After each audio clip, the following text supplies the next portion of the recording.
Si Lito ay isang masayahing bata na mahilig maglaro sa labas kasama ang kanyang mga kaibigan. Ngunit nang magkaroon siya ng sariling cellphone, nagbago ang lahat. Araw-araw, pagkagising pa lang niya, agad niyang kinukuha ang kanyang cellphone upang manood ng videos at maglaro ng online games.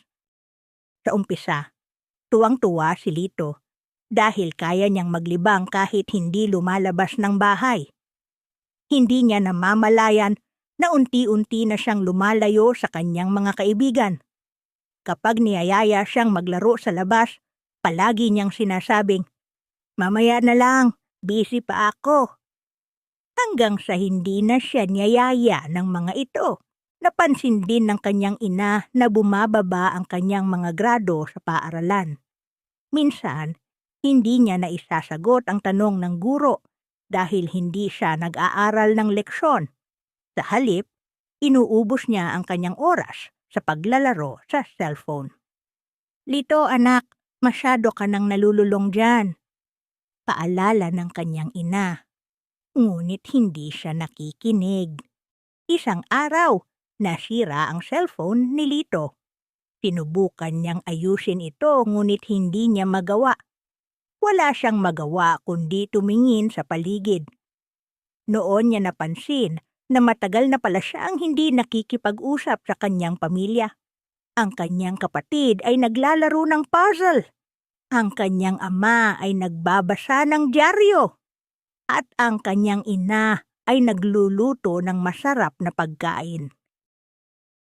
Dahil wala siyang cellphone, lumabas siya ng bahay. Doon niya nakita ang kanyang mga dating kaibigan na masayang naglalaro.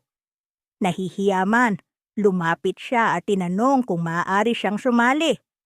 "Siyempre naman, Lito, matagal ka na naming hinihintay," masayang sagot ng kanyang kaibigan.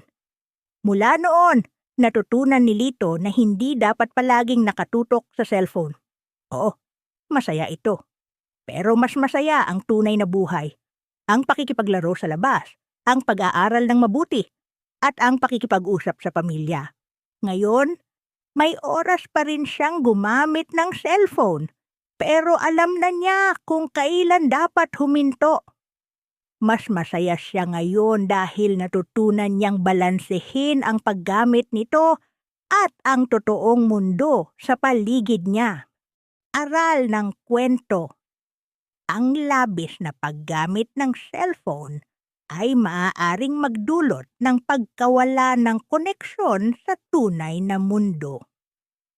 Mahalaga ang teknolohiya, pero mas mahalaga ang pakikipaglaro, pag-aaral, at pagmamahal sa pamilya.